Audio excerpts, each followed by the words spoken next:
Hey, everybody, and welcome to another episode of the Sell More Book Show, episode 600. We have done 600 episodes of the Sell More Book Show. I'm Brian Cohen from Best Page Forward, joined by MM/gay romance superstar Nora Phoenix. Nora, how are you doing today? So excited to be able to celebrate this milestone with you. 600. That's epic. Thank Congratulations. you. Thank you so much. I mean, it has been over 11 years, coming up on 12 years, 600 episodes. Uh, I was thinking about this week, how back in the beginning, it was just me and Jim Kukral, and Jim was posting around on social media. I had recently rejected him for a promo that I was running. So that's how we became friends on Facebook. I'd As rejected one him, does. as one does, and he posted about around on social media, I'm looking to do a podcast. Anyone interested? And I jumped in first, and I don't know if anyone else jumped in, but he hopped on a call with me to feel me out, make sure I was an okay person. And on that call, I said, well, how about we call it the Sell More Book Show? And he's like, okay, that sounds great. And then we did it. I And love that your goal has been the same all these years. mhm, I think yeah, in a lot of people, their goals change, and yours has been sell more books. I mean, I like that. That's focus. thank you. Yeah, right. We talked last week about the power of focus, having that goal. And yeah, it's changed in different ways. Like in the beginning, just helping newer authors, and then graduating to helping kind of mid-lister authors with our ad school course. And then now, I mean, it's wild. We get to run millions of dollars of Amazon ads for authors with our author ad agency. But it all started on the podcast. Yeah. It all started with just this singular goal of wanting to help authors sell more books. Humble beginnings, and you haven't forgotten them. That's good. I like that. We try not to, but we must honor Jim Kukral and Claire Taylor, who both hosted the show for years each, and now we get to rotate. And it was luck of the draw, right, Nora? You got to be here on this one, which begs the question, like, what would you say is like a milestone for you that you celebrate? Like, is it number of years writing, number of books published, number of Ooh. something or other, number of years since leaving, the healthcare world? Like, what would you say? Um, I am I want to say, well, my 10th anniversary, which won't be till 2027, that will definitely be a big milestone. Yeah, yeah. Um, yeah, I don't know. I think next year, 2026, that would be the 10th anniversary of making the decision. Okay, I'm gonna do this. I'm gonna become Nora, and I'm gonna chase my dream. And so that I think that's gonna be that's a big one for me. Yeah, that's how this all started, is by Right. making the decision. Okay, I believe in myself. I can do this. So yeah, And you committed. You really yeah. committed. And I think there's a lot of power to commitment. There's a lot of power to not burn bridges, but at least like walk away from them. I Like, think because I was a manager I always say in the previous life, but I was a healthcare manager. I did a lot of those management trainings, and one thing that always stuck with me is that not making a decision is also making a decision. It's making a decision not to act. And Mhm. I think for so long, I wanted to be an author, or fiction author, I should say. I published nonfiction. I wanted to make my dream come true of writing full time, of writing romances, of becoming a romance author. But I never made the decision, and that is also making a decision. If you don't decide that you're going to do it, it doesn't happen by itself. You have to make that decision. So that was a big point, is sitting down and saying, okay, you know what? I'm going to do this. Like, there, off we go. So yeah, that Mm. was a big one. Yeah. And if you don't make your own decisions, life makes the decisions for Life you will make them too. for you. And so it's much Yeah. better to be proactive. 100%. Yeah. 100%. Um, remember, everyone, you can go check out Nora's amazing books at noraphoenix.com, or go search her name on Amazon, of course. So, previous week's question we asked was, how do you continue to market your back catalog as you release new books? Kevin Morgan said, with great difficulty. Love that. Patrick O'Connor said, I market my back catalog as it was before, but with lower bids than the new books. I became a hybrid publisher because I'm a control freak and like to do everything myself. Understood on that, Patrick. And Shane said, I sell most of my current books at in-person events, and the majority of my first two books is based on prayer. You That's guys are all funny over there. Nora, frontlist versus backlist. This is challenging, I think, for a lot of people. How do you overcome this challenge? I think the best way to market back catalog books is by doing something new for that series. So it's Mm, either releasing a new bonus scene or a new bonus novella, or making a box set, or doing a special edition, or something that brings that series back to the reader's attention. Of course, I continuously market my back catalog in on social media, but I think the biggest impact is when you really elevate a series and decide, okay, we're going to do something special with this. I ran a Kickstarter, my first one this year, for my White House Men, which is a mm-hmm. backlist series for me. Yeah. Um, that was wildly successful. So it was Mm, a Kickstarter for special editions, and it did just really, really well. But interestingly enough, it also drove up the sales of the ebooks. So I could immediately see the impact. I sold a lot of ebooks through the Kickstarter themselves, because we also had special editions of the ebooks.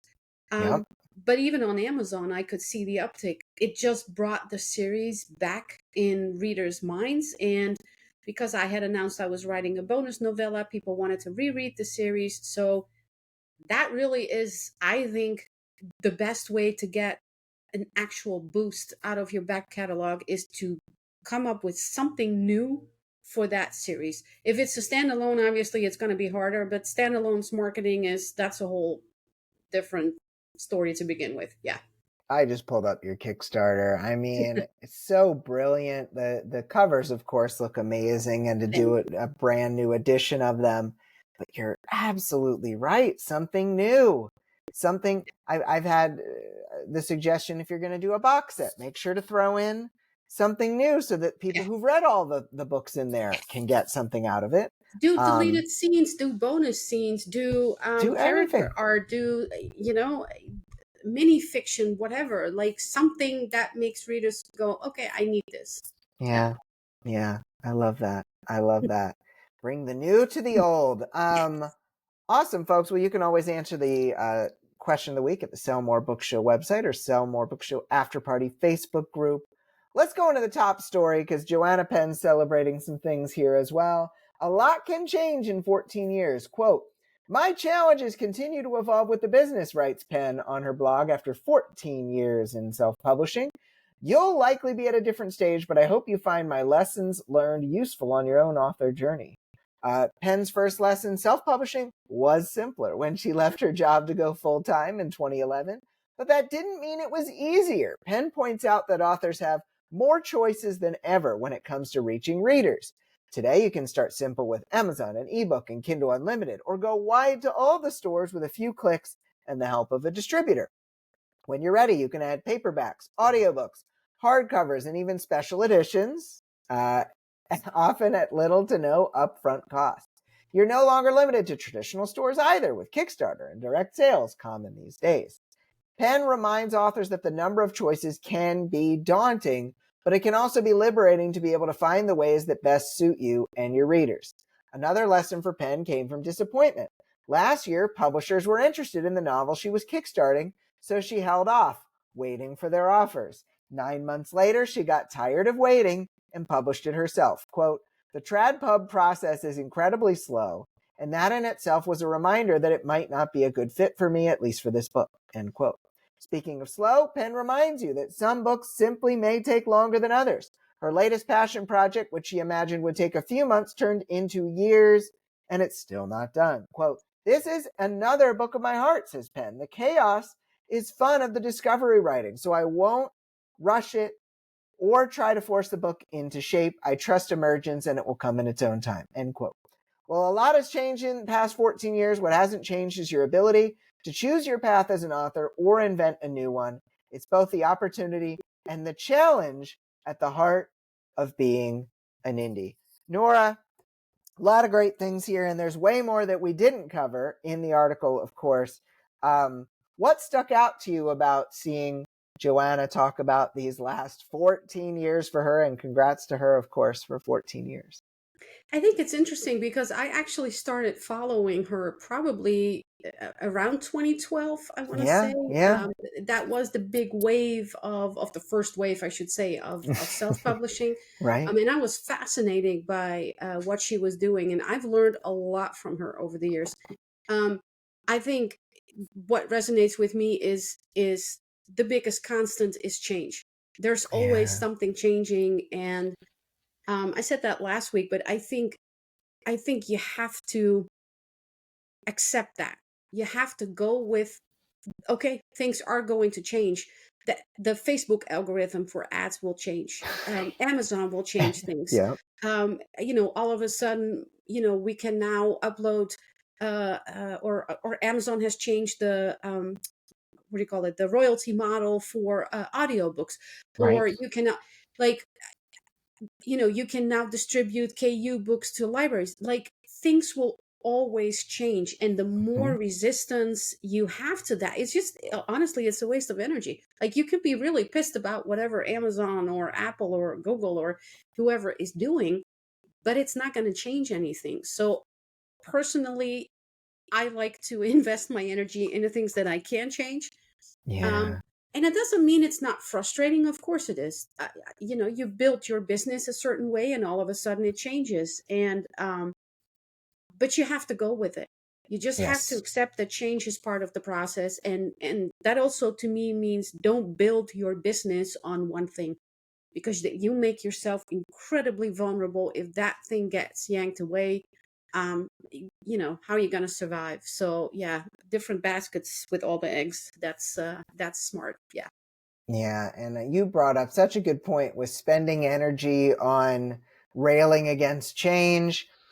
We only have a limited amount of energy, so Yes. might as well spend it on the things that we like doing and the things that we can control, Yeah. as you put Yeah. so well. What can you influence? I mean, of course, it's become almost a hobby by now to rant about Amazon, but which makes sense because it's, for most of it, it is the biggest source of income, and that's no Right. different from me. But I don't have to agree with everything Amazon does, but you won't find me engaging in a lot of ranting or complaining about it, because it makes no difference. They're going to do Mm. this regardless of They're whether gonna or do not what they I do. throw a fit. So They're yeah, gonna do no, what they do. I yeah. saw your reaction at the idea of Joanna's passion project that took her Hmm. years instead of months. For you personally, how do you manage, and this is going into our hot potatoes of wisdom, uh, how do you manage working on your core books or your core series versus taking on those passion projects? I allow myself one passion project a year. That's it. Mm, mm-hmm. Um, I was talking to one of my neighbors who had asked me out to lunch. He's very interested in becoming a writer, and he asked if he could buy me lunch and ask for advice. And I always like to do that because I believe in paying it forward. I Right. learned a lot from people who were willing to invest time in me. Um, so one of the first things I told him is, you have to make a decision almost right out of the gate whether you want your writing to be a hobby or a job, Mm-hmm. because that is the main difference in my advice to you. If you want your writing to be a hobby, I'm going to tell you, write the book of your heart, write what your heart tells you, write what you have envisioned. If you want your writing to pay the bills, you're going to have to make a different call. If you're lucky, the two are fairly close, but they don't necessarily need to be. Um, I have been very clear and unapologetic about this is my business. Like, I love writing and I love my genre and I love gay romance. But at the end of the day, this is my business. This is Yeah. my full-time income. This is what I pay my rent with, what I used to send my son to college. I'm a single mom. This is it. Mm. I cannot afford to just chase passion projects. I just can't. So I have promised myself I get to do one passion project a year. I'm actually writing it right now. Um, Mm-hmm. and it may very well sell. I'm not saying that passion projects for me are necessarily a loss. They Right. don't usually they don't make as much money as my other books do, but they might. I've had passion projects that really surprised me and did much better than expected, which is a bonus. But that one project a year is what I need to make my heart happy, and then I can Right. write the rest. And it's not that I don't like writing that, but a passion project is different. So that's Yes. kind of how I do that. Yeah, how I find Right. the balance. I love that. Yeah, That makes total sense. That makes total sense. but I think the hard part about being indie is, and I think that's one of the things that Joanna mentioned, is you have so many choices that Yeah. you have to make. Um, and there's more. Like Kickstarter is a relatively new one. Mm-hmm. I just did my first Kickstarter, and but you can be exclusive with KU. You can go wide. You can focus on libraries. Like, how do you know where to start? How do you know what choices to make there? I think that's a really big question. Yeah, no, and it's interesting because it used to be, and this was a choice people thought they had. I'm going to choose to go traditional, or I'm going to choose to go indie, which is funny because you can't really choose to go traditional. They choose you, or they don't choose you. But within indie, there are choices, and we need to think about, okay, for this genre, what is easiest? For this type of promotion, what is required? For publishing wide, you're going to need patience. You're going to need organizational ability. You're going to need to be willing to track different sources of revenue at different times. For publishing exclusive, it might be easier in certain genres. In there are a lot of KU Yeah, authors. In other romance subgenres, there's a lot of KU authors. But then in certain thriller subgenres, it can be a mix. And so knowing your genre, understanding your genre can really help. Going direct, you probably need to be willing to learn some technology and not throw your computer out the window, because there is some tech challenges if you're doing it yourself. Kickstarter, you need to understand fulfillment, and ideally you need to have an audience, some amount of audience. And so if you're starting from scratch, you're starting from the beginning, and you're in a KU exclusive type of genre, it probably ends up being easier for a short period of time at least to go exclusive and to be in KU for that genre, but not always. I think that you definitely want to look at, what does this method need, and do I have the right skill set, the right strengths, the right temperance to do this? And that can really help inform the decision. yeah. And generally speaking, and by the way, I hope the background noise isn't too bad. They're I they're barely mow- hear it, so I'm not too worried. okay, I good, barely because hear they're it. Yeah. mowing the lawn right outside. Of course, they know when I'm coming. They Exactly. always they Excellent always timing. know when I'm coming. Yeah.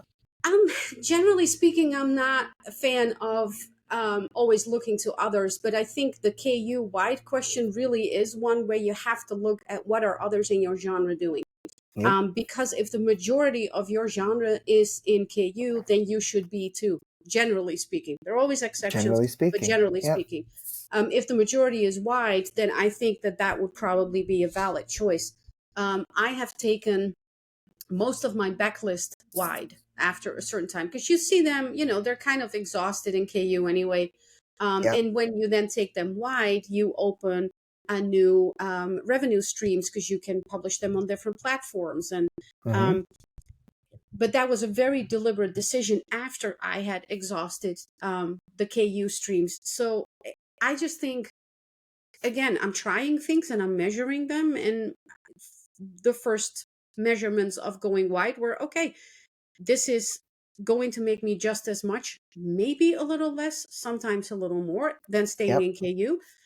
But it's the eggs and the baskets, which I like, is that I'm not purely dependent on Amazon anymore. And that part I really really appreciate. Yeah. Yeah. Yeah. Yeah. No, absolutely. Totally makes sense.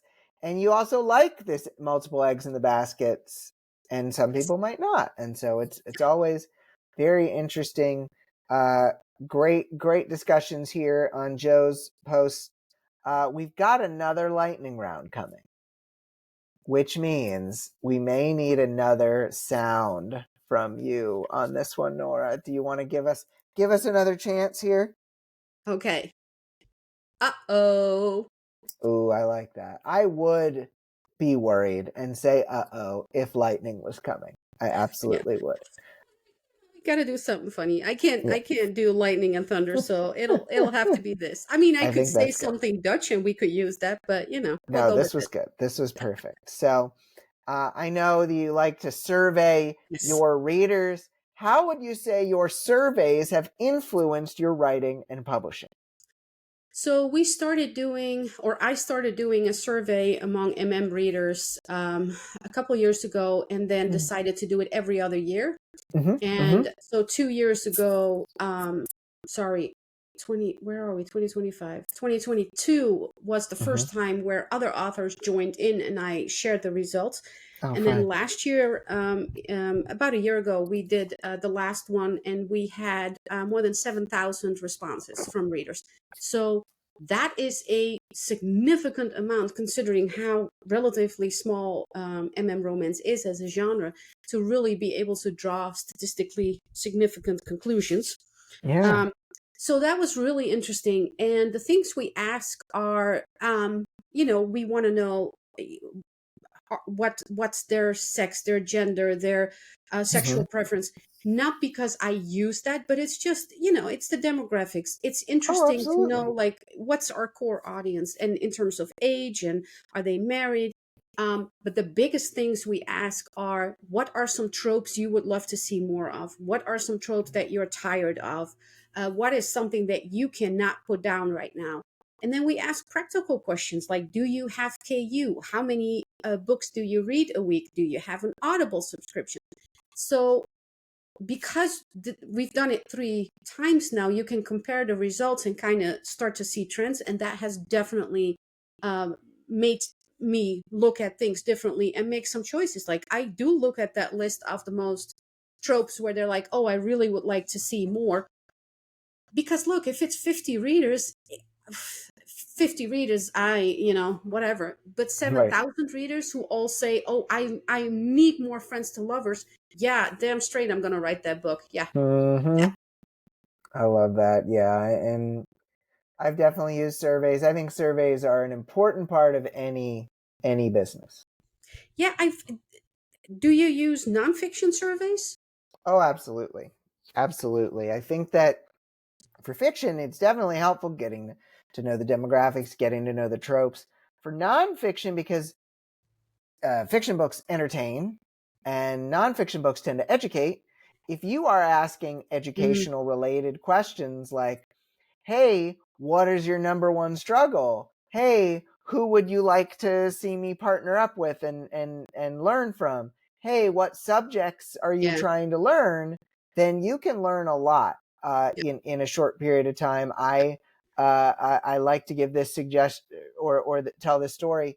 I did not know who the Writing Gals were, and that's Mm, a big group and on Facebook, and they do yeah. wonderful things like their conference and cruises and whatnot. I'd never heard of them, and so I saw on a survey, hey, the Writing Gals. I'm like, oh, I better reach out to the Writing Gals, and I did, and then I was on their podcast. They've been on my podcast, and I've partnered with them. I've done their show and posted in their group about stuff. And it's like that came from a survey. And so like I learn a lot of great info from those kind of surveys that then Yeah. allows me to even make relationships with people.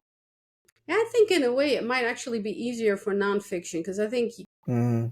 there are a little more specific questions you can ask. And problem solving, I mean, the problem we solve with writing fiction is people need to escape reality. That's the problem we solve. Mm-hmm.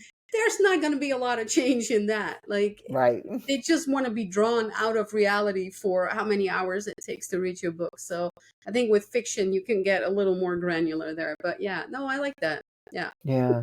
Yeah. I mean, when it comes down to it, figuring out the preferences of people is helpful, but we still need to reach out to them. We still need to find them in the first place. And there's different marketing styles out there. Uh, Yeah. is there a type of marketing you do, Nora, that doesn't feel like hard work, like you actually enjoy it? It doesn't feel like hard work to you? Um, I should say, and I know, because I know what you do when you're at school and everything, but I don't run ads. Yeah. Um, I I shouldn't say I don't. I very rarely run them. I think the last time I ran Amazon ads was probably a year and a half ago. Mm-hmm. Mm-hmm. Um, Facebook ads every now and then. I did them for the Kickstarter. Right. Um, they're not something I enjoyed. They're also something that I found the return on investment relatively low, considering how much time and energy it takes me to understand Right. what I'm doing and to know. Right. So that to me feels like too much work. Yeah. I'm sure I'm not saying ads don't work. I'm just saying that for me, it doesn't seem like the best investment of my time. That may Yeah. change, Sure. but I'm doing pretty well without. So there's that. Right. Um, I really believe in relational marketing. Is building Mm. relationship with readers. Is taking them through that whole journey of seeing my name for the first time, getting them to try maybe one of my books, letting them to get to know me as a person. Um,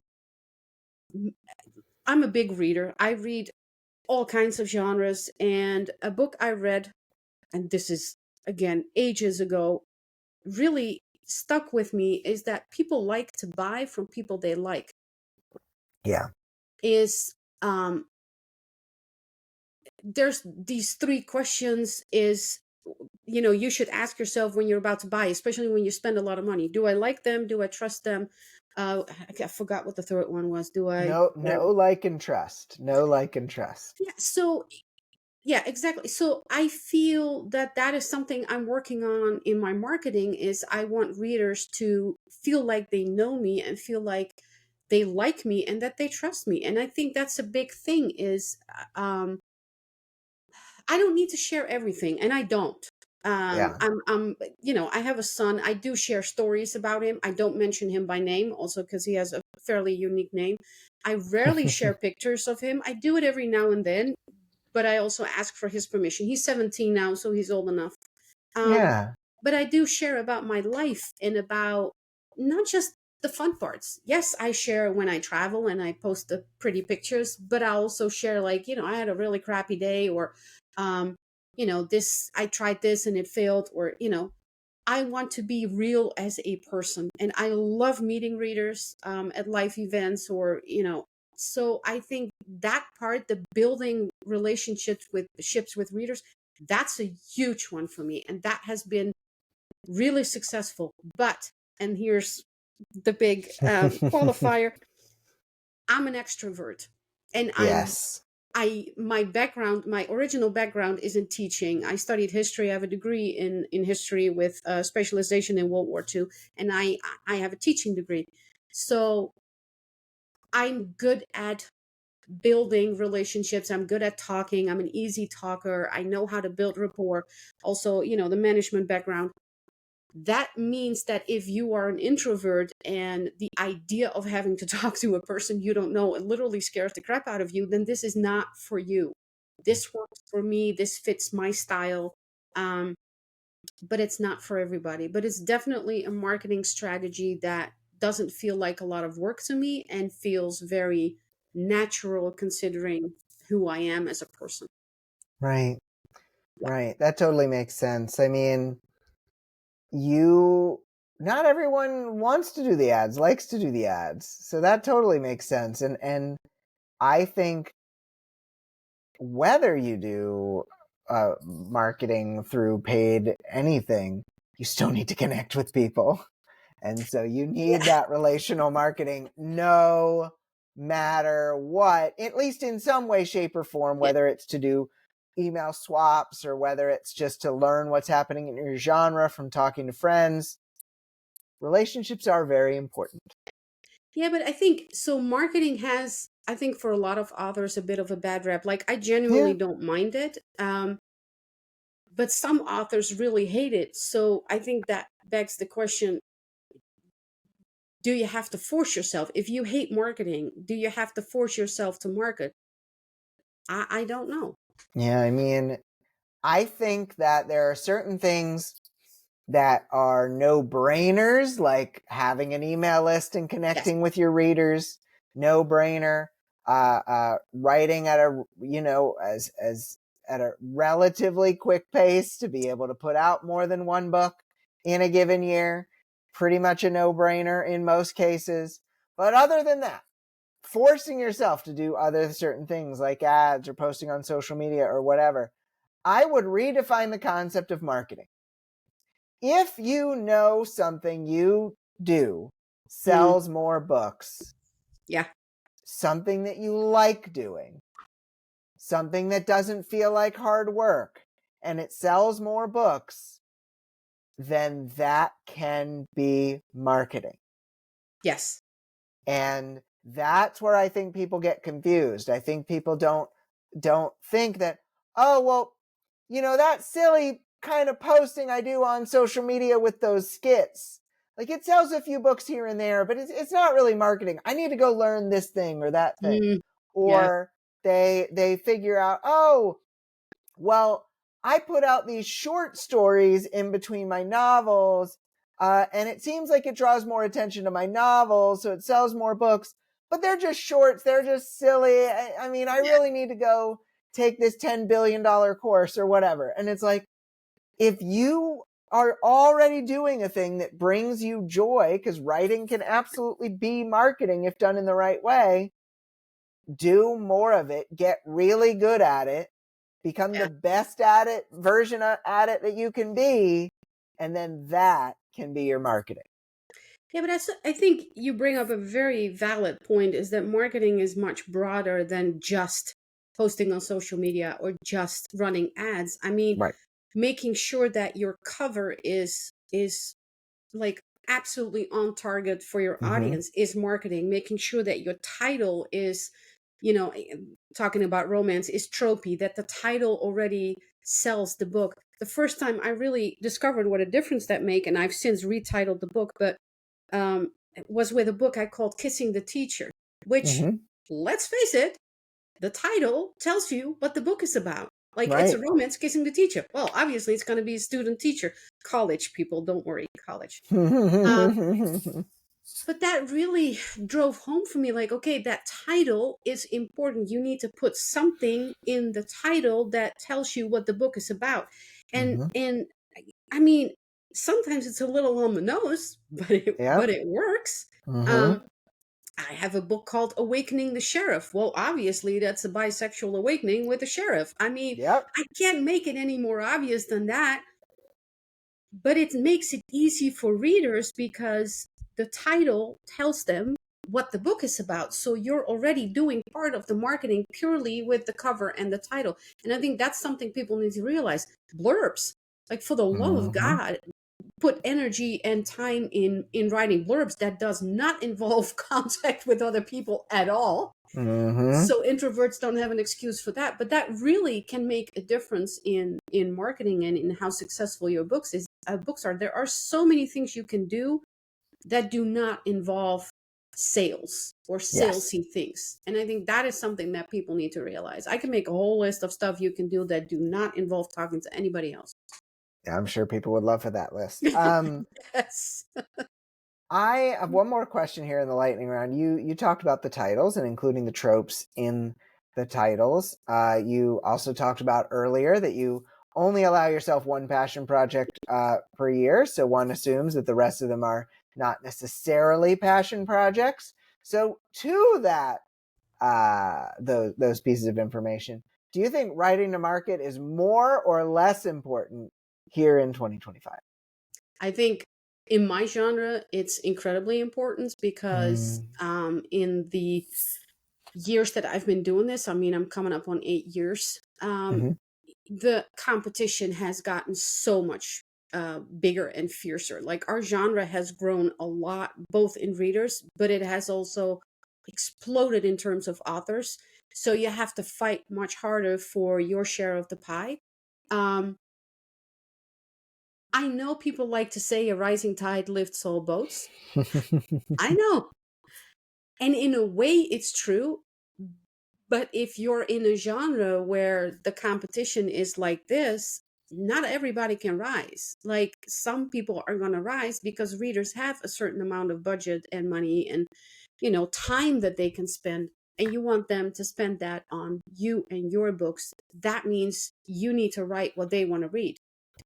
Unless writing is your hobby and you just want to write the stories of your heart, in which case knock yourself out, have at it, and I hope you have a blast, and maybe you'll get lucky and it just happens to be on that perfect cross of passion and what sells. But if you want to make money, then I think writing to market is incredibly important. Writing to a big market and really drill down, okay, this is what I want to write, these are the readers that I want to target. Yeah.